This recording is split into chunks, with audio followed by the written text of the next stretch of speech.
नमस्कार साथियों, स्वागत है आप सभी लोगों का एक बार पुनः हमारे यूट्यूब चैनल पर। साथियों, बहुत सारे एग्जाम्स आने वाले हैं, चाहे सीईटी का एग्जाम्स हो, चाहे आरएस का हो, फर्स्ट ग्रेड की वैकेंसी भी आने वाली है, सेकंड ग्रेड की आने वाली है, मतलब बहुत सारी वैकेंसीज आने वाली है। और उसके अंदर राजस्थान का इतिहास एक बहुत महत्वपूर्ण रोल प्ले करता है आपके सिलेक्शन में। और मेवाड़ के इतिहास से कोई सवाल नहीं पूछा जाए ऐसा मेरे हिसाब से कोई एग्जाम ही नहीं है। खासकर बोर्ड के जो चेयरपर्सन है उनके द्वारा भी बहुत सारे स्टेटमेंट वायरल हुआ था कि हम जब सवाल पूछेंगे वो केवल और केवल ऑथेंटिक बुक्स और आरबीएससी की बुक्स से हम क्या पूछेंगे, सवाल पूछेंगे। तो साथियों, ये जो क्लास रहने वाली, इतनी शानदार क्लास रहने वाली है, मान के चलिए मैं अभी भी कह रहा हूँ बाकी क्लासों की तरह कि यदि यहाँ से क्वेश्चन सॉल्व नहीं होता है किसी विद्यार्थी से, तो फिर वो क्वेश्चन किसी से सॉल्व नहीं होगा। उस डेप्थनेस के साथ अपन ये क्लास शुरू करते हैं, है ना। मैं कहानियों में नहीं जाऊंगा, क्योंकि अगर मैं कहानियों में चला गया तो मान के चले कि फिर वो कहानी ही घूमती रहेगी और एग्जाम में कहानी नहीं पूछी जाएगी। एग्जाम में आपके फैक्ट्स पूछे जाएंगे, आपके कॉन्सेप्ट क्लियर रहेंगे। तो मैं कोशिश करूंगा कि आपके कॉन्सेप्ट क्लियर करवा दूं। आ जाइए, क्योंकि हमारे लिए ये होता मतलब होता है कि इतिहास का मतलब होता है कि कहानियां, पर आरपीएससी के लिए या बोर्ड के लिए मतलब होता है कि कहानियों, मतलब इतिहास का मतलब फैक्ट्स। आ जाइए, सबसे पहले बात करते हैं हम गुहिल वंश की। किसकी बात करें? गुहिल वंश। गुहिल वंश जो था वो कहाँ का था? मेवाड़ के गुहिल वंश की बात करेंगे। तो आ जाइए, मेवाड़ के गुहिल वंश के परिचय में देखिए तो इसके जो संस्थापक है वो कौन है? गुहिल, है ना, गुहेदित्य या गुह। इस एक ही नाम है, इसको गुहिल भी बोलते हैं, गुहिलादित्य भी बोलते हैं। ये सारे नाम किसके हैं? इसी के हैं। ठीक है। वास्तविक संस्थापक किसे कहा गया है? मेवाड़ राजवंश का वास्तविक संस्थापक जो है वो बप्पा रावल को कहा गया है। और बप्पा रावल में 734 ईस्वी के आसपास किसकी स्थापना करी थी? गुहिल वंश की स्थापना करी थी। हम आगे और इस चीज को अच्छे से पढ़ेंगे। शासन अवधि तो करीब 6ठी शताब्दी से प्रारंभ हो गया ये वंश, और अभी 1947 तक वर्तमान में भी इस राजवंश के जो वंशज है अभी उदयपुर के अंदर मौजूद है। तो भारत का सबसे, यूं कह सकते हैं कि विश्व का सबसे लंबे समय तक राज करने वाला एक मात्र शासन रहा है। संसार संसार का सबसे लंबा, है ना, जो राजवंश ये रहा है। सबसे प्रारंभिक राजधानी की बात करें तो बप्पा रावल ने अपनी राजधानी किसे बनाई थी? नागदा को अपनी राजधानी बनाई थी। तो ये बप्पा रावल का एक एआई से बनाया हुआ एक चित्र है। अब हम बात करें कि मेवाड़ राजवंश की राजधानियां कौन कौन सी रही है, तो देखिए नागदा भी एक समय राजधानी रही है, और सबसे प्रारंभिक राजधानी ही कौन सी है? नागदा मेवाड़ राजवंश की प्रारंभिक राजधानी रही है। अहड़ भी उनकी राजधानी रहा है, चित्तौड़ भी रहा है। देखिए, चित्तौड़ राजवंश बोला जाता है परंतु ये तीसरे नंबर पर इनकी राजधानी रही है। ठीक है। कुंभलगढ़ भी रहा है, चावंड भी रहा है और उदयपुर भी रहा है। चावंड को जो राजधानी बनाया था, चावंड को राजधानी महाराणा प्रताप द्वारा बनाया गया था। ठीक है। तो ये अलग अलग समय पर अलग अलग राजधानी रही है। अब मैं आपको पूछ रहा हूँ मेवाड़, मेवाड़ परंतु मेवाड़ वर्तमान में किन किन क्षेत्र में आता है? तो मेवाड़ की बात करें तो चित्तौड़गढ़, भीलवाड़ा, प्रतापगढ़, राजसमंद, उदयपुर, सलुम्बर, शाहपुरा, इनके आसपास का क्षेत्र मिलाकर क्या बनता है? ये मेवाड़ बनता है। ठीक है। तो दिमाग ना, मेवाड़ में कौन कौन से जिला आ रहे हैं वर्तमान में? चित्तौड़, भीलवाड़ा, प्रतापगढ़, राजसमंद, उदयपुर, सलुम्बर, शाहपुरा, ये सब मिला के कहता है मेवाड़ आ रहा है। अब मेवाड़ के हम कुछ प्राचीन नामों की बात करें तो सीवी जनपद काल हुआ करता था। देखिए, अगर मैं आपको थोड़ा सा इसमें और डेप्थ में बताऊं तो जो सीवी जनपद काल हुआ करता था, प्राचीन नाम यहाँ लिखा हुआ है ना, मैं लिखने की आवश्यकता नहीं। उदयपुर राज्य में प्राचीन नाम था, है ना, सीवी या कीवी जनपद। तो सीवी जनपद हुआ था, कीवी नहीं, सीवी तो सीवी जनपद की राजधानी हुआ करती थी माध्यमिका। और माध्यमिका का बाद में नाम क्या पड़ गया? नगरी। और जो नगरी को ही किस नाम से जाना गया? चित्तौड़ के नाम से। तो देखें सीवी जनपद में कौन सा क्या नाम हुआ करता था? माध्यमिका। माध्यमिका। मैं थोड़ा सा पेन का साइज छोटा कर देता हूँ, पेन का साइज बहुत बड़ा है ना। माध्यमिका क्या था? माध्यमिका, माध्यमिका। माध्यमिका बाद में नाम क्या पड़ा? नगरी। और इस नगरी को बाद में किस नाम से जाना जाने लग गया? चित्तौड़ के नाम से जाना लग गया।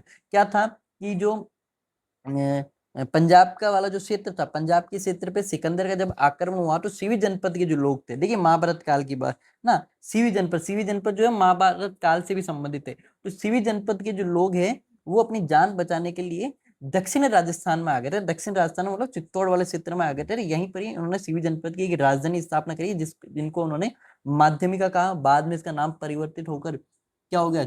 नगरी हो गया, और बाद में उसका चित्तौड़ हो गया था। एक उसका नाम है मेघवाट या प्रागवाट। मेघवाट क्यों कहा? यहाँ पर मेर जो जनजाति थी वो बहुत ज्यादा अधिकतर थी, है ना। मेद जो जाति थी उनकी बहुत ज्यादा अधिकतर थी, जिस कारण इसको मेघवाट भी कहा गया। प्रागवाट क्यों कहा गया है? क्योंकि यहाँ की एक राजकुमारी थी जिसका विवाह मालवा में किया गया था। तो उसने अपने अभिलेखों में लिखवाया कि मैं कहाँ की राजकुमारी हूँ, मैं प्रागवाट की राजकुमारी हूँ, जिसके साहित्य से हमको मतलब जिसका अभिलेख को हमको आइडिया लगा कि वो कहाँ की राजकुमारी थी, प्रागवाट। और प्रागवाट इसका मतलब किसको कह रही है, वो मेवाड़ को प्रागवाट कह के संबोधित किया। मैंने स्रोत भी लिखे कि मैंने डाटा कौन सी स्रोत से उठाया है। आ जाइए, अब कुछ परंपराओं की बात करें तो मेवाड़ के जो राजा है वो स्वयं को क्या कहलाना पसंद करते थे, हिंदुआ सूरज कहलाना पसंद करते थे। क्या कहलाना पसंद करते थे, हिंदुआ सूरज, है ना। ये अपना स्वयं को रघुवंशी, रघुवंशी कह दीजिए या हिंदुआ सूरज, ये अपना को रघुवंशी तथा हिंदुआ सूरज कहलाना पसंद करते थे। ये जो है जो मेवाड़ राजवंश स्वयं को किसका वंशज मानते थे, भगवान राम का वंशज मानते थे। दिमाग में रखिएगा, जो मेवाड़ राजवंश है वो स्वयं को किसका वंशज मानता था, भगवान राम का वंशज मानता था। तो किस प्रकार से मैं आपको एक छोटी सी चीज में समझाता हूँ, यहाँ थोड़ा सा पेपर का है तो आपको मैं यहीं पर आपको एक चीज समझा देता हूँ। ये इस नोट्स में नहीं लिखा हुआ, आप अपनी कॉपी में उतार लीजिएगा, ये नोट्स मैं आपको अवेलेबल करवा दूंगा, उस नोट्स की प्रिंट करवा दीजिए। तो एक होते विवस्वान, कौन थे, विवस्वान।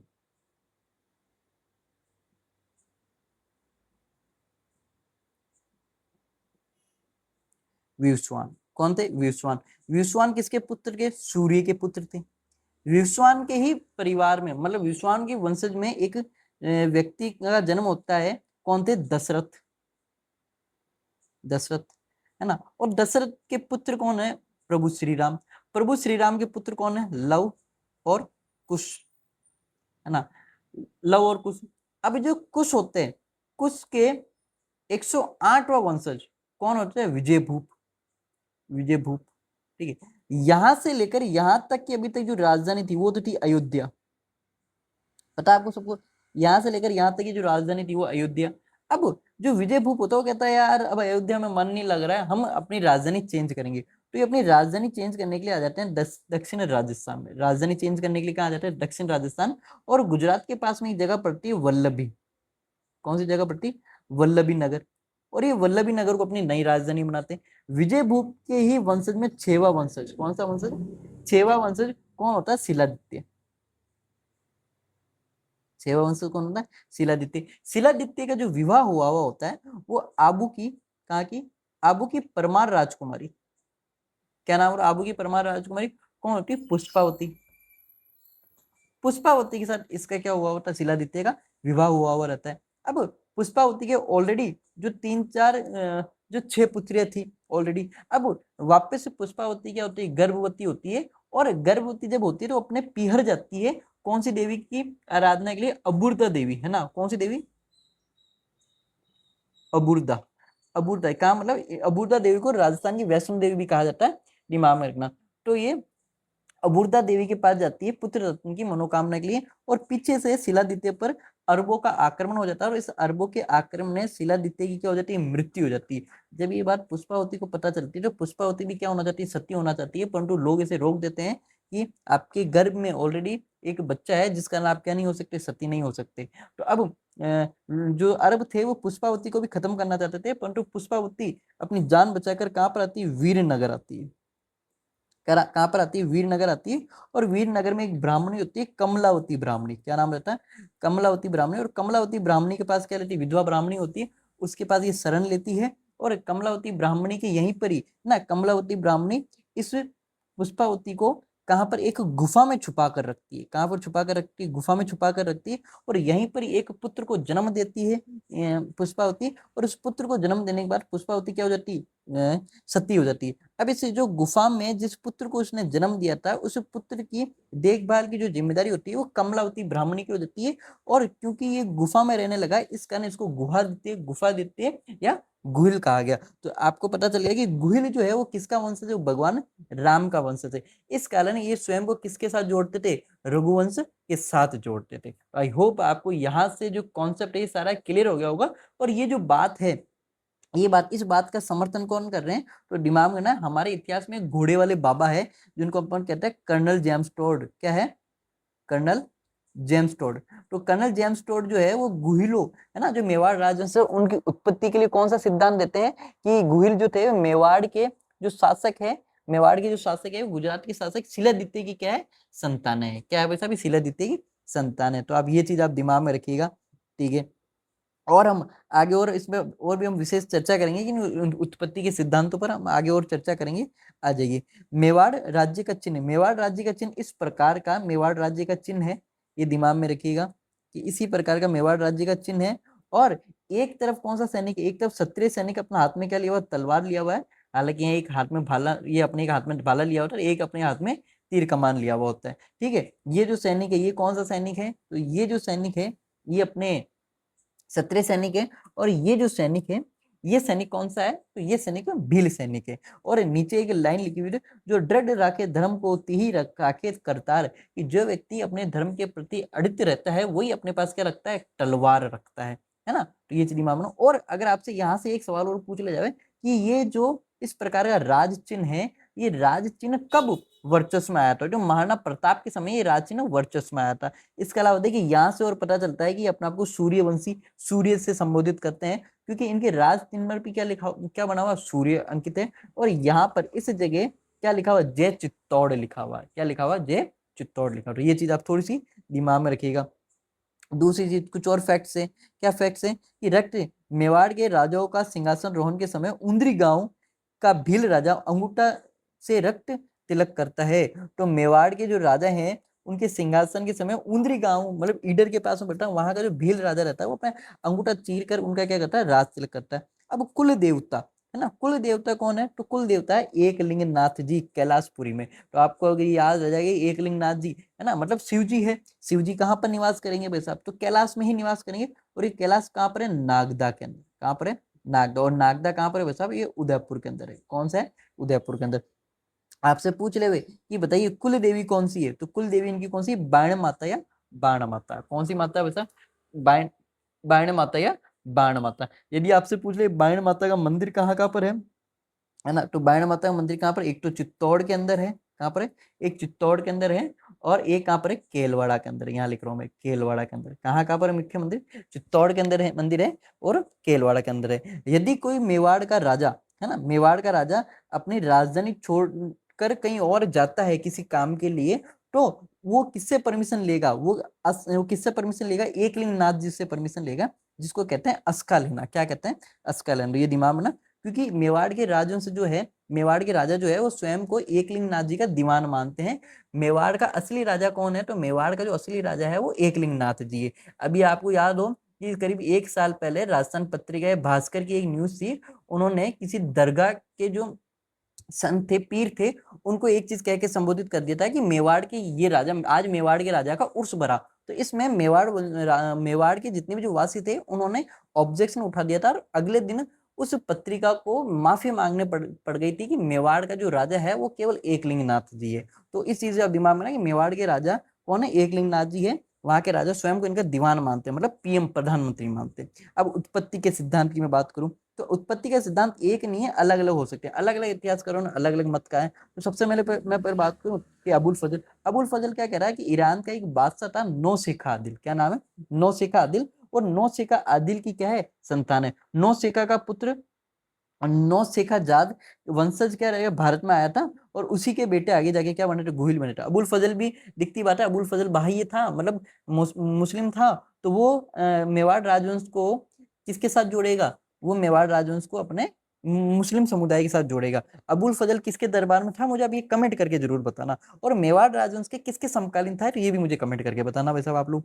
ना। Colonel James Tod, colonel James Tod मैंने बता चुका हूँ कि फारसी तारीख और जैन ग्रंथों के आधार पर विदेश की संतान माना। इसके अनुसार वल्लभी के शासक शिलादित्य की पत्नी पुष्पावती के पुत्र गुहा या गुहदित्य से इनकी क्या हुई है, इनकी उत्पत्ति हुई है। तो मैंने बता चुका हूँ किसके साथ संबोधित करें, भगवान राम के साथ इनको संबोधित कर रहे हैं। परंतु इनको दिखती बात है कि क्या विदेशी ही मान रही है।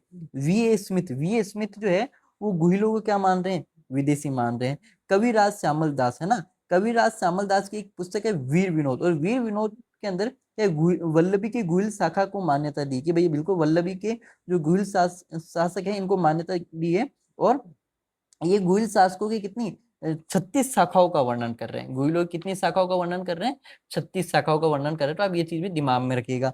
अगला आ जाएगी मुणोत नैंसी और डॉक्टर गोपीनाथ शर्मा। मोनोथ और डॉक्टर गोपीनाथ शर्मा जो है इनकी उत्पत्ति किससे बता रहे हैं? ब्राह्मणों से बता रहे हैं कि इनकी उत्पत्ति किससे बता रहे हैं? ब्राह्मणों से बता रहे हैं। और ब्राह्मण में भी कौन से? नागर ब्राह्मणों से बता रहे हैं। दिमाग में रखिए, कौन से ब्राह्मण?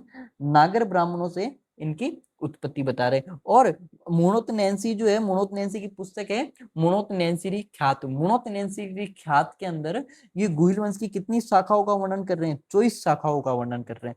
कितनी शाखाओं का वर्णन कर रहे हैं? 24 शाखाओं का वर्णन कर रहे हैं। और देवदत्त रामकृष्ण भंडारकर, देवकृष्ण रामकृष्ण जो भंडारकर है, ये गुहिलों की उत्पत्ति का जो सिद्धांत है वो कौन से ब्राह्मणों से बता रहे हैं? ये भी नागर ब्राह्मण। देखिए मोनोथ नैंसी और गोपीनाथ शर्मा तो केवल ब्राह्मणों से बता रहे हैं, आप नागर ब्राह्मण कंफ्यूज होंगे, आप केवल दिमाग में केवल ब्राह्मणों से बता रहे हैं। परंतु जो डॉक्टर देवदत्त रामकृष्ण भंडारकर है वो गुहिलों की उत्पत्ति का सिद्धांत कहाँ से बता रहे हैं? नागर ब्राह्मणों से बता रहे हैं। आप दिमाग में रखिए, किससे बता रही है? नागर ब्राह्मणों से बता रहे हैं। आ जाइए, है ना। गुहिलों के ब्राह्मण होने के प्रमाण। अब गुहिल ब्राह्मण थे इस बात के प्रमाण कहां से मिलते हैं? ब्राह्मण में भी क्या थे मुख्य रूप से?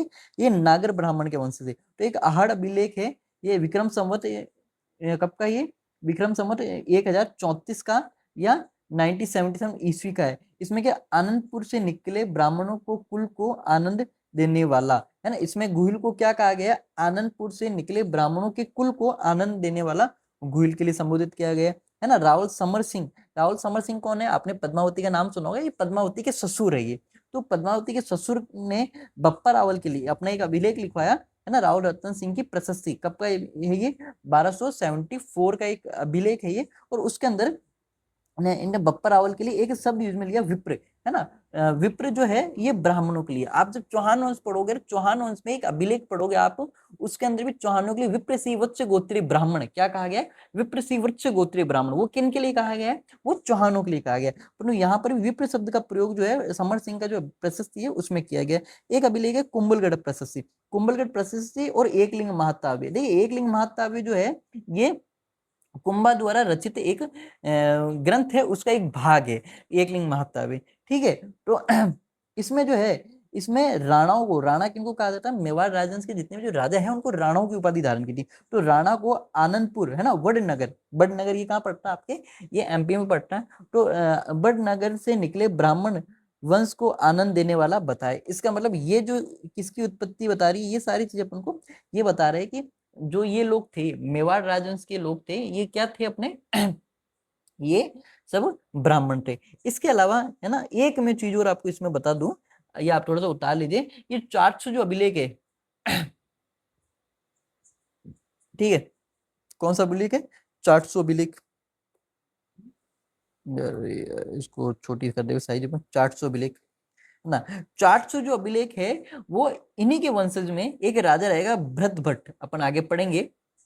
भरत भट्ट व ब्रह्मस्त्री, है ना। भरत भट्ट को क्या कहा है? जो भरत भट्ट राजा भट्ट राजा रहेगा उसको ब्रह्मात्री, ब्रह्मात्री तथा परशुराम का है, ठीक है। तो इसका मतलब इस प्रकार की जो ब्राह्मण की उपाधि है वो भी 400 अभिलेख से हमको भरत भट्ट की मिल रही है, ठीक है। अपन आगे और बात करते हैं। अब आ जाइए, है ना। गुहिल वंश की शाखाएं, गुहिल वंश की शाखाओं की बात करें तो मैं बता चुका हूँ, मोनोथ नैंसी ने अपनी जो ख्यात है ना, मोनोथ नैंसी की ख्यात है, मोनोथ नैंसी की ख्यात के अंदर इसने गुहिलों की कितनी शाखाओं का वर्णन किया है? गुहिलों की 24 शाखाओं का वर्णन किया है। कितनी शाखाओं का वर्णन किया है? गुहिलों की 24 शाखाओं का वर्णन किया गया है। इसका कर्नल टोड ने भी अपने गुरु जो ज्ञानचंद्र थे, यति ज्ञानचंद्र, कर्नल टोड की पुस्तक कौन सी है? The annals and antiquities of Rajasthan. क्या पुस्तक का नाम क्या है? The annals, annals and antiquities क्विटीज ऑफ राजस्थान। दिमाग में ये चीज आपकी रटी हुई होनी चाहिए, the annals and antiquities of Rajasthan. यदि आप इतिहास के विद्यार्थी हो तो कर्नल जेम्स टोड की किताब रटी हुई होनी चाहिए, the annals and antiquities of Rajasthan. इस किताब के अंदर अब देखिए मैं थोड़ा सा इस किताब पे टॉपिक से हटकर बात करूंगा। ये जो किताब है एनोल्स एंड एंटिक्विटीज ऑफ राजस्थान, ये किसको समर्पित की गई है? तो कर्नल जेम्स टोड के जो गुरु थे यति ज्ञानचंद्र, ये यति ज्ञानचंद्र को क्या की गई है? समर्पित की गई है। तो अब आ जाइए अपन अपने मेन मुद्दे वाले टॉपिक पर वापस आते हैं कि कर्नल टोड ने अपने गुरु ज्ञानचंद्र के आधार पर गुहिलों की कितनी शाखाओं का वर्णन किया? 24 शाखाओं का वर्णन किया। कितनी शाखाओं का वर्णन किया? बस गुहिलों की 24 शाखाओं का वर्णन किया है। आई होप आपको ये आ गया होगा। और 24 शाखाओं में कौन कौन सी शाखा है? वागड़ के गुइल, है ना, मेवाड़ के गुइल, वागड़ के गुइल, कल्याणपुर के गुइल, चाटसू के गुइल, मारवाड़ के गुइल, धोड़ के गुइल और काठियावाड़ के गुइल। ये जो गुइल थे, ये सबसे मेन गुइल है भाई, प्रसिद्ध, है ना, प्रमुख गुइल। इसके अलावा आप बात करें तो एक नेपाल में भी, कहाँ पर, नेपाल में भी राणाशाही वंश है। ये भी कौन सा वंश है? ये भी गुहिल वंशी है। नेपाल का जो वंश है वो भी गुहिल वंश है। अब इसमें हाँ आ जाइए। अब हम बात करें गुहिल वंश की स्थापना, है ना, गुहिल वंश का प्रमाणित कौन कौन सा प्रारंभिक काल कौन कौन सा रहा है? तो प्रमाणित काल की स्थापना बारे उदयपुर के गुहिल वंश की स्थापना विक्रम संवत 625 के प्रारंभ में हो गई थी। तो गुहिल वंश की स्थापना जो हुई थी वो कब? विक्रम संवत 625, या यूं कह सकते हैं 568 ईस्वी के अंदर गुहिल वंश की स्थापना हो गई थी। और उस समय जब गुहिल वंश की स्थापना हुई थी शिलादित्य के द्वारा, किसके द्वारा? जब शिलादित्य के द्वारा गुहिल वंश की स्थापना की गई थी, तो उस समय जो केंद्र में, भारत के केंद्र में कौन सी सत्ता थी? तो कन्नौज के शासक हर्षवर्धन का काल था। कौन सा काल था? तो 7वीं शताब्दी में जब कन्नौज पर सम्राट हर्षवर्धन का शासन रहा, उस समय मेवाड़ की गद्दी पर शिलादित्य नाम का राजा शासन कर रहा था। तो ये चीज भी एक अपने आप में इंपॉर्टेंट है, काफी इंपॉर्टेंट फैक्ट्स है। मैं बहुत बारीक फैक्ट्स आप लोगों के लिए लेकर आया हूँ। मैं चाहता तो आपको ऊपर ऊपर के पढ़ा के फ्री हो गया भाई, जब ठीक है, तो फिर आप मेरे को गालियां बोलते कि यार, है ना, ठीक है गुरुजी आए, हमको मस्ती मजाक में पढ़ा के चल गए, कहानियां सुना दी, परंतु वो ये एग्जाम में हम अटक गए। क्योंकि आरपीएससी भी जो वर्तमान जो पैटर्न अपना रही है, वो किस प्रकार के पैटर्न अपना रही है, ढूंढ ढूंढ के फैक्ट्स लेकर आ रही है। तो बस मैंने भी थोड़ी सी उस प्रकार के फैक्ट्स लाने का प्रयास किया जो परीक्षा के पॉइंट ऑफ व्यू से मुझे इंपॉर्टेंट लगे। ठीक है, और मैं हमेशा ऑफलाइन क्लास में भी ये कहता हूँ, मैं बच्चों वही पढ़ाता हूँ जिससे जब मैं सेटिस्फाई हो जाऊंगा किसी टॉपिक के लिए कि हाँ यार मैं उस टॉपिक के लिए सेटिस्फाई हूँ, तो ही मैं बच्चों को पढ़ाऊंगा। यदि मैं किसी टॉपिक को लेकर सेटिस्फाई नहीं हूं, तो फिर मैं बच्चों को टॉपिक ही नहीं पढ़ाऊंगा मैं। आ जाइए, अब अपन बात करें इतिहास, है ना, प्रमुख इतिहासकार और विदेशी स्रोत के आधार पर कुछ कथन है ना। डॉक्टर गौरीशंकर हीराचंद ओझा, डॉक्टर गौरीशंकर हीराचंद ओझा ने एक बात और कही है। क्या कही है? मैं यहाँ पर आपको बताता हूँ। देखिए, हीराचंद, है ना, गौरीशंकर हीराचंद ओझा, गौरीशंकर हीराचंद ओझा क्या एक बार घूम रहे थे, मेवाड़ में घूम रहे थे, और उदयपुर के अंदर, कहाँ पर? उदयपुर के अंदर एक गांव पड़ता, सामोली गांव। कौन सा गांव है सब? सामोली गांव, दिमाग में रखिएगा। कौन सा गांव है? सामोली गांव। और सामोली गांव में जो घूमते घूमते तो इनको एक अभिलेख मिला, सामोली अभिलेख। कौन सा अभिलेख मिला? सामोली अभिलेख मिला। ठीक है, और ये जो सामोली अभिलेख है, ये सामोली अभिलेख जो मिला वो किसके द्वारा खुदवाया गया? ये शिलादित्य के द्वारा खुदवाया गया। किसके द्वारा? कोई राजा रहा होगा शिलादित्य के द्वारा, उसने 646 ईस्वी में, कब? 646 ईस्वी में इस सामोली अभिलेख को खुदवाया। और इस सामोली अभिलेख को खुदवाया नहीं, अपितु इस अभिलेख में कुछ राजाओं के नाम भी लिखवाए कि मेरे पिता कौन है? मेरे पिता है मतलब नागादित्य। नागादित्य के पिता कौन से हैं? महेंद्रदित्य। महेंद्रदित्य के पिता कौन है? वैसा भोजादित्य। ठीक है, भोजादित्य के पिता कौन है? गुहिलादित्य। कौन से? गुहिलादित्य। इसका मतलब शिलादित्य के इस अभिलेख में कितने राजाओं का वर्णन मिल रहा है? टोटल 5 राजाओं का वर्णन मिल रहा है। और अप्रोक्स एक राजा ने 20 साल भी राज किया होगा। तो नाग का शासनकाल कब मिलता है? 628 ईस्वी का। ठीक है, महेंद्र, है ना, 28 ईस्वी या 26 ईस्वी, आप देख लीजिए। महेंद्र का जो काल मिलता है वो 606 ईस्वी का महेंद्र का काल मिलता है। भोज का काल 586 का भोज का काल मिलता है। और गुहिलदित्य का, है ना, 6 ईस्वी का ये काल मिलता है। तो इसमें शिलादित्य को गुहिल की संतान बताया, किसके द्वारा? सामोली अभिलेख के द्वारा। जो गुहिल है, ये सॉरी, जो शिलादित्य है वो किसकी संतान है? गुहिल की संतान, मतलब गुहिल का 5वां वंशज है। ये बात कौन कह के संबोधित कर रहा है? ये बात अपने सामोली अभिलेख के अकॉर्डिंग डॉक्टर गौरीशंकर हीराचंद ओझा कह के संबोधित कर रहे हैं। मैंने आपको एक चीज और बताई थी कि जो मेवाड़ का जो यहाँ का नेपाल का जो राजवंश है, वो राजवंश भी किसका है? मेवाड़ राजवंश से ही जुड़े हुए। हम आगे पढ़ेंगे कि रावल रतन सिंह का एक भाई था, वो जाके नेपाल के अंदर राणाशाही वंश की स्थापना करता है। एक मुझे किस्सा याद आ रहा है कि जब भारत आजाद हुआ था, तो उस समय हमारे जो तत्कालीन प्रधानमंत्री थे नेहरू जी, तो हमारे जो पूर्व राष्ट्रपति डॉक्टर प्रणब मुखर्जी, उन्होंने अपनी पुस्तक में एक चीज लिखी थी कि नेपाल, जब भारत आजाद हो रहा था, भारत के सभी रियासतों का विलय किया जा रहा था, उस समय नेपाल आता है, कहता है कि आप हम लोगों का भी विलय कर लीजिए, क्योंकि हम लोग भी आप में से ही एक है। तो उस समय हमारे जो आदरणीय नेहरू जी थे वो ये कह के मना कर रहे थे कि हाँ नहीं, हम इतने साल किसी देश के गुलाम रहे, तो हम अपने अंदर किसी देश को गुलाम नहीं रख सकते। तो एक आदर्शवादी सभ्यता के कारण उन्होंने इस प्रकार का कुछ नहीं किया। तो हम कुछ स्टेटमेंट से देखेंगे। इस प्रकार 350 से भी अधिक वर्षों तक एक ही प्रदेश पर शासन करने वाला भारत में तो क्या समस्त विश्व में कोई अन्य वंश नहीं है। ये जो स्टेटमेंट है ये किसके बारे में दिया गया है? ये स्टेटमेंट किसका? ये गौरीशंकर हीराचंद्र ओझा था। फरिश्ता है, फरिश्ता क्या स्टेटमेंट देता है? फरिश्ता ने लिखा कि उज्जैन के विक्रमादित्य के समय से जहांगीर के समय तक कोई पुराना राजवंश नहीं रहा, परंतु राणा ही ऐसे राजा थे जो इस्लाम मुसलमान धर्म की उत्पत्ति से पहले से विद्यमान थे और आज तक चल रहे हैं। देखिए जो राणा वंश है या यूं कह सकते हैं मेवाड़ का राजवंश है, वो तब से है जब इस्लाम का उदय हुआ था, तब से लेकर अब तक ये वंशज है। तो दिमाग में रखिएगा। अगला देखिए, एचिसन टिटरीज के द्वारा क्या उल्लेख किया गया है? उदयपुर का राजवंश पद प्रतिष्ठा में हिंदुस्तान के राजपूत राजाओं में सबसे बढ़कर है और उनको भगवान राम का प्रतिनिधि मानते हैं। हिंदू भगवान राम के प्रतिनिधि, दिमाग में रखे, इसी कारण ये स्वयं को रघुवंशी कह के संबोधित करते हैं। और मैं बता भी चुका हूं किस प्रकार से। तत्कालीन दिल्ली जो सुल्तान थे, दिल्ली के तत्कालीन सुल्तान मेवाड़ के राणाओं को हिंदू सुल्तान, है ना, हिंदू सुल्तान, सुल्तान कह दीजिए, हिंदू सुल्तान कह के भी क्या करते थे? संबोधित करते थे। और जो वी ए स्मिथ है ना, वी ए स्मिथ का विशेष मत क्या है? स्मिथ ने कर्नल टोड का समर्थन करते हुए गुहिलों को विदेशी संतान बताने के साथ साथ, है ना, हूण बताने भी क्या किया? प्रयास किया है। तो गुहिलों को हूण बताने वाला व्यक्ति कौन है? वी ए स्मिथ है। आ जाइए, अब गुहिलों के पुरातात्विक साहित्य क्या क्या है, मतलब स्रोत क्या क्या है, कहाँ से हमको गुहिल वंश की जानकारी मिलती है? देखिए 1274 का जो चित्तौड़ प्रशस्ति है, इस प्रशस्ति में गुहिल की कितनी शाखाओं का वर्णन किया गया? 24 शाखाओं का वर्णन किया गया।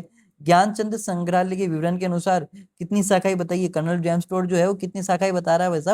वो भी 24 शाखाएं बता रहा है। 400 अभिलेख में मैं बता चुका हूँ कि यहाँ गुहिल वंशीय शासक बालादित्य का विक्रम संहिता का लेख है और इसी के अंदर हमको क्या मतलब, जो दृढ़ राखे धर्म को तिहि राखे करता। तो ये कुछ आपकी चीजें लिखी हुई है, आप ये चीज देख लीजिए। मैं 400 अभिलेख के अनुसार मैंने एक चीज और बताई थी, जो भरत भट्ट है उसको परशुराम कहकर भी क्या किया जा रहा है? संबोधित किया जा रहा है। और ये जो मांडलू के अप्सारे ना जैन मठालय है, यहीं पर ही हमको ये ज्ञानचंद्र का संग्रहालय इसको कोई कहा जाता है। तो ये दिमाग में रखिएगा।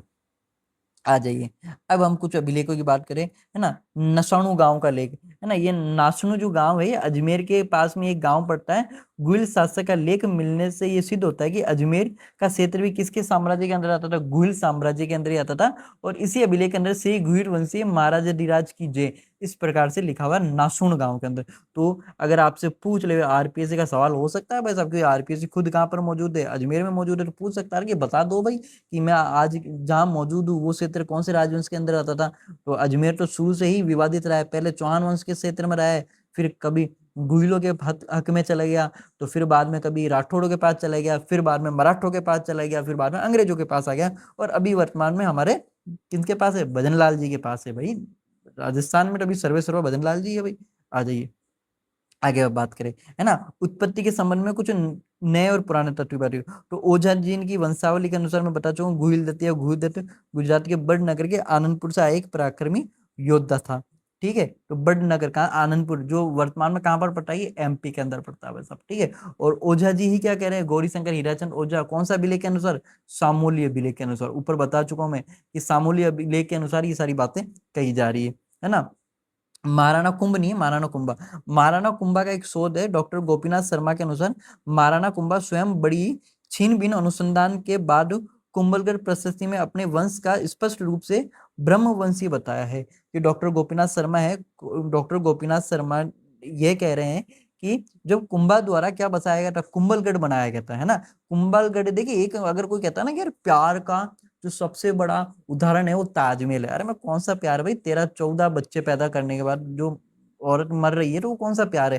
परंतु प्यार का यदि राजस्थान में उदाहरण बोल लो ना, तो मैं हमेशा कुंभलगढ़ कहूंगा। तो कुंभा ने अपनी पत्नी कुंभी के लिए, किसके लिए? अपनी पत्नी कुंभी के लिए कौन सा किला बनवाया था? कुंभलगढ़ का किला बनाया था।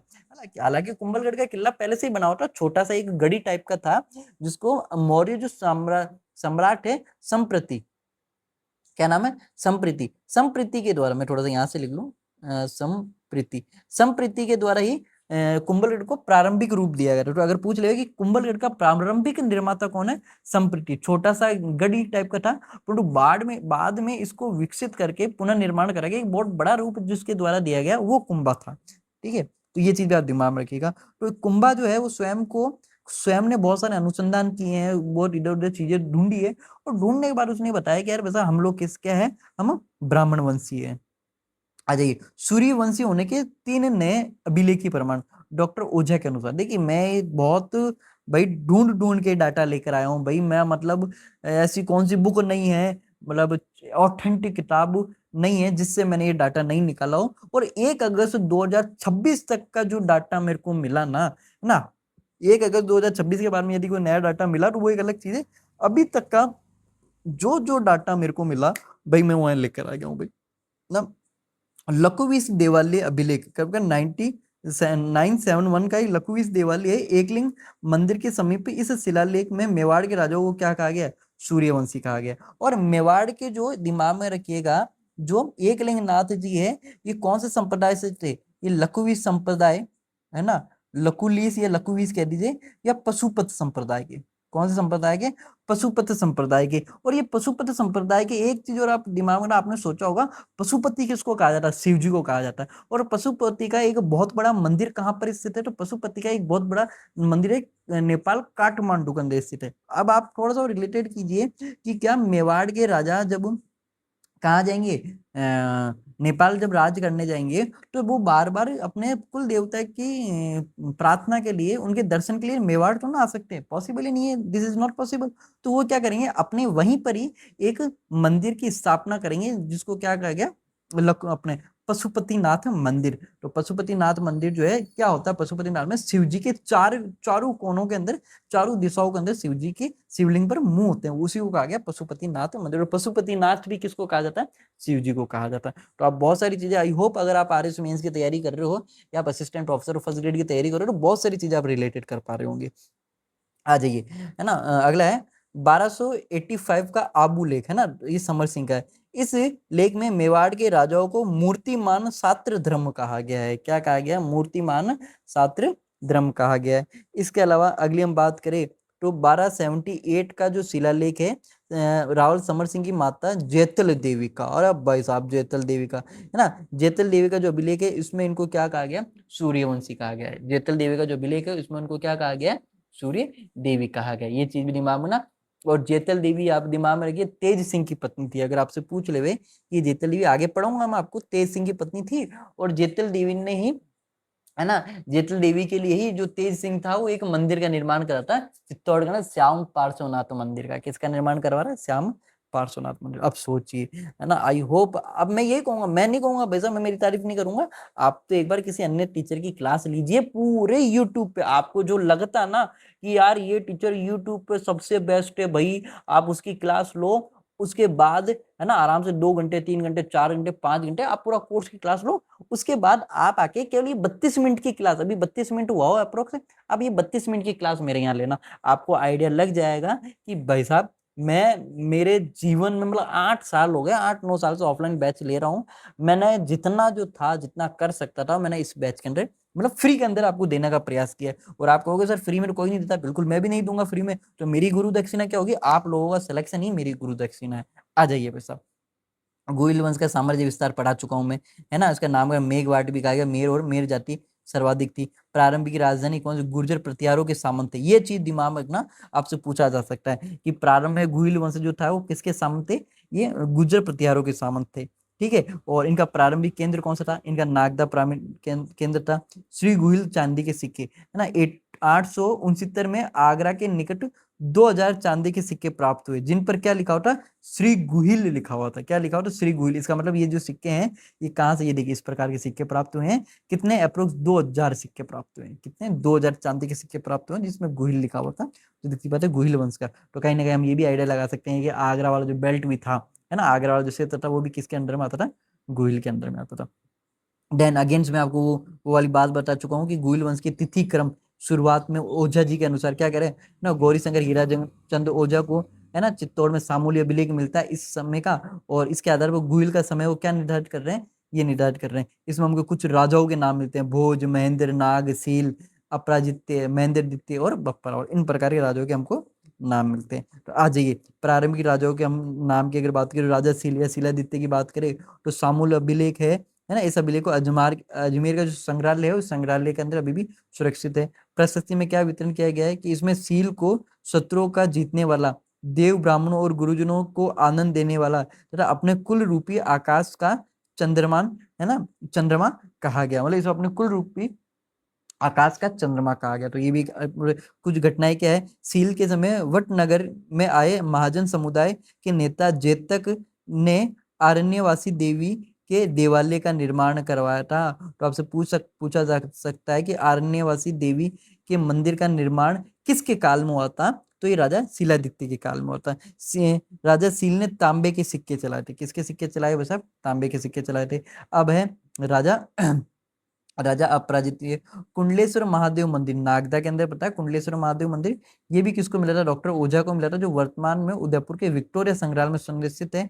इसकी रचना, ये जो कुंडलेश्वर महादेव मंदिर है, इसकी रचयिता कौन है? तो अपराजित की प्रशस्ति की रचयिता दामोदर तथा उत्कीर्णकर्ता यशोभट्ट। देखिए रचयिता मतलब क्या होता है, किसके द्वारा उसी पर जो पंक्तियां है उसकी रचना की गई थी। और अब ऐसा नहीं कि मैंने कॉपी पेंट वो पंक्तियां लिख के दे दी और उस पर चिपका दी, उस पर उकेरा भी जाए तो उकेरने का कहा जाता है उत्कीर्ण करना। तो उत्कीर्ण करने का काम किसके द्वारा किया गया था? यशोभ भट्ट के द्वारा किया गया था। और हमको क्या विवरण मिल रहा है इसमें? राजा अपराजितों के विजय तथा उनकी अपार शक्तियां, सेनापति वराह सिंह तथा विष्णु मंदिर के निर्माण का उल्लेख है। तो इसका मतलब राजा अपराजित्य जो है ना, अपराजित उसके, ये अपराजित वो वाला नहीं है भाई साहब, अवनी वाला, आप समझ गए होंगे मैं क्या कहना चाह रहा हूँ, वो वाला अपराजित नहीं है। तो इसमें अपराजित का एक सेनापति का वर्णन किया गया वराह सिंह। तो पूछा जा सकती है आरपीसी कुछ भी, आरपीसी अट्टामाजी सटकली, तो आपसे कुछ भी सटक पूछ ले सकती है वो। तो वराह सिंह जो है किसका सेनापति था? ये राजा अपराजित का सेनापति था। आ जाइए और अपना आगे बात करते हैं। ये भाई बी के बाद डायरेक्ट चाँद कैसे आ गया भाई, है ना? कोई ना कोई तो गायब हो गया भाई, कौन गायब हो गया? नागादित्य। नागादित्य अपन आगे पढ़ेंगे।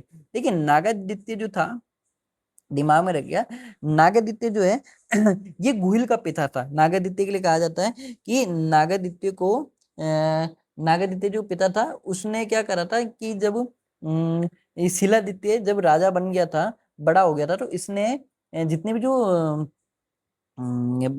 वनवासी थे, भील वगैरह थे, उन सभी समुदाय के लोगों को इकट्ठा किया, अपनी एक सेना बनाई और उनको ये वादा किया कि जब तक मेरे वंशज रहेंगे आपसे किसी भी प्रकार का टैक्स नहीं लिया जाएगा।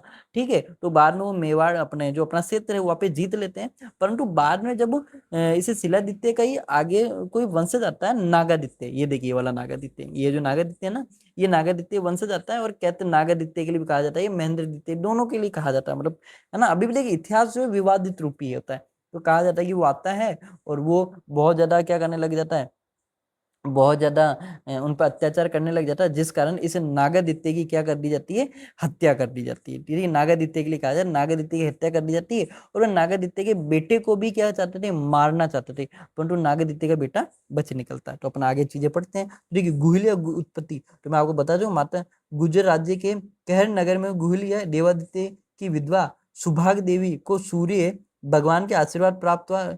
लोक लाज की लज्जा से सुभागा ने वल्लभीपुर में पुत्र को जन्म दिया। सूर्य भगवान द्वारा दिए गए एक विशेष पत्थर जिसमें छूते ही शत्रु गिर जाता था की सहायता से बालक वल्लभीपुर का शासक बना, जो क्या कहलाया? शिलादित्य कहलाया। तो इस प्रकार शिलादित्य की उत्पत्ति हुई है।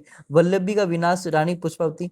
524 में विदेशियों का आक्रमण, वल्लभी नगर नष्ट हो गया। राजा शिलादित्य की गर्भवती पुष्पावती परमार वंशी चंद्रावती आबू में जगदम्बा माता, देखिए जगदम्बा माता या अबूरदा देवी को कहा गया है, कि दर्शन करने गई हुई थी। पति की मृत्यु के बाद पुष्पावती ने मावलेय नामक गुफा में अपने पुत्र को जन्म दिया। ये कौन सी? मावलेय गुफा। और कौन सी? जो कमलावती ब्राह्मणी थी उसके पास। लालन पाठ। रानी पुष्पावती सती होने के बाद उसका बालक का दाम्पत्य वीर गांव की कमलावती ब्राह्मणी को सौंप दिया गया।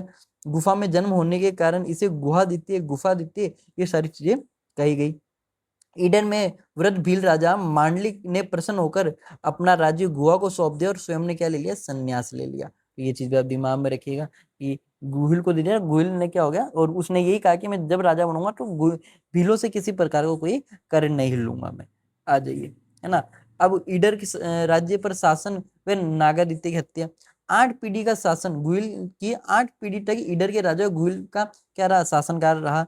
अब क्या हुआ, गुहिल की 8वीं पीढ़ी में हुए राजा नागादित्य के दुर्व्यवहार से नाराज होकर भीलों ने लगभग 727 में जंगल में घेर कर उसकी हत्या कर दी तथा ईडर पर पुनः क्या कर लिया, अपना अधिकार कर लिया। नागादित्य की मृत्यु के समय उसका पुत्र बप्पा कितने वर्ष का था, 3 वर्ष का था, और अपनी जान बचाने के लिए बप्पा रावल कहाँ चले जाता है, एक ऋषि होते हैं हारित ऋषि, क्या नाम रहता है, हारित ऋषि के पास किसके लिए चल जाते हैं, है ना, पालन पोषण के लिए चल जाते हैं। और देखिए किस प्रकार से एक राजा का पुत्र गायों को चरा रहा है और अपना जीवन यापन कर रहा है। तो आज के लिए इतने ही, कल से हम बप्पा रावल से हम क्लास की शुरुआत करेंगे। आई होप आपको ये क्लास बहुत अच्छी लगी हो। तो अगर अच्छी लगी होगी तो आप लाइक शेयर सब्सक्राइब जरूर कीजिएगा। बाकी आप सब समझदार हैं, है ना, अगर मैं इसी लाइक शेयर सब्सक्राइब ये लाइक हूं तो आप करिएगा, बाकी कोई इशू वाली बात नहीं है। ठीक है, मिलते हैं नेक्स्ट क्लास में। जय हिंद, जय भारत, जय राजस्थान, जय राजपूताना।